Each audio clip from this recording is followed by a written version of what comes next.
Assalamualaikum, salam sejahtera.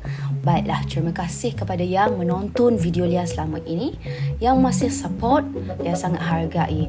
Pada hari ini kita nak kongsikan tajuk tentang vitamin C yang daripada dulu sampai sekarang menarik minat daripada semua golongan.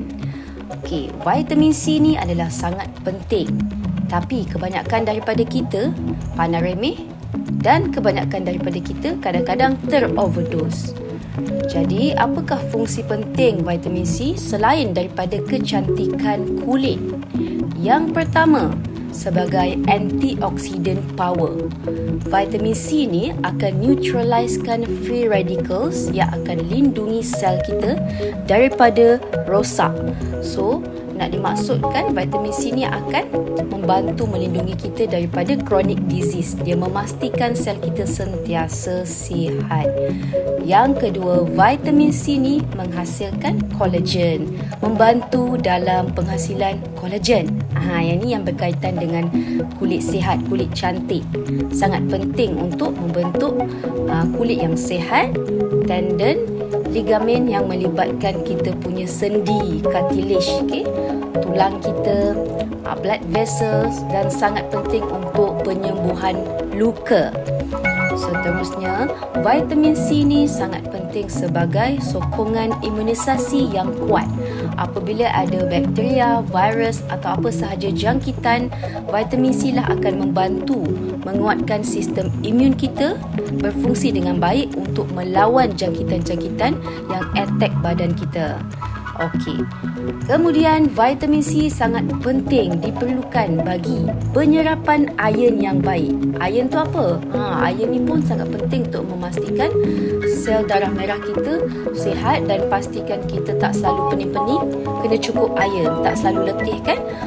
So bila hadirnya vitamin C, penyerapan iron yang kita makan daripada pemakanan pun akan lebih baik.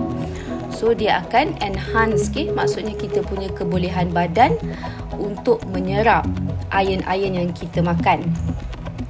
Okey, vitamin C juga sangat penting dalam pembuatan neurotransmitter. Apakah itu?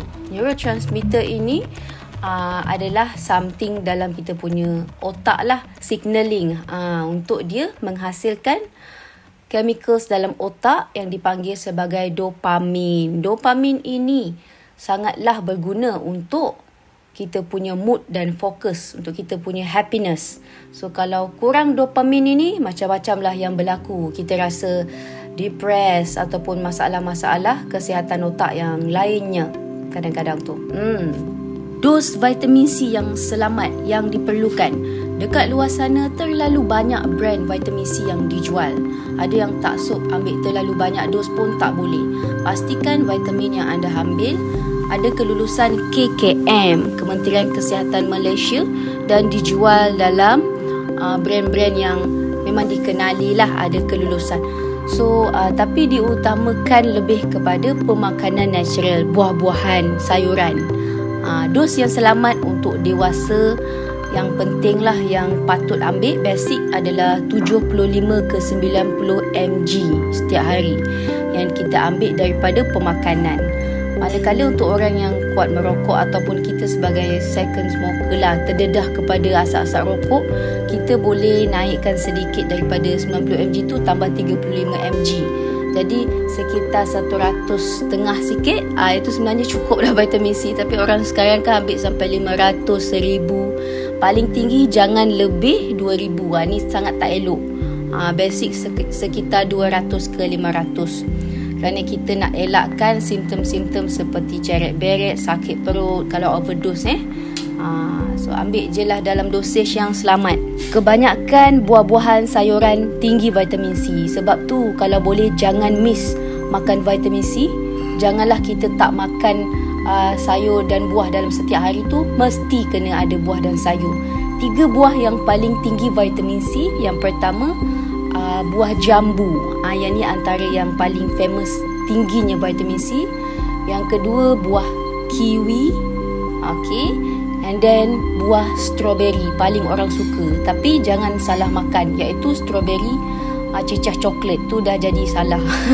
Coklat nak makan berasingan nanti pun tak apa. Sebab kadang-kadang coklat zaman sekarang banyak campur gula kan. So coklat ni pilih yang dark coklat tu lebih baik. 70% dark coklat atau ke 80% dark coklat, macam tu. So makan buah-buah ini. Itu saja. Jaga diri, jaga kesihatan. Bye. Assalamualaikum. Terima kasih kepada yang dah menonton. Jangan lupa subscribe, share, like and comment untuk video seterusnya. Okey, yang baik datang daripada Allah, yang tak baik datang daripada diri Lia. Okey, take care. Assalamualaikum. Bye-bye.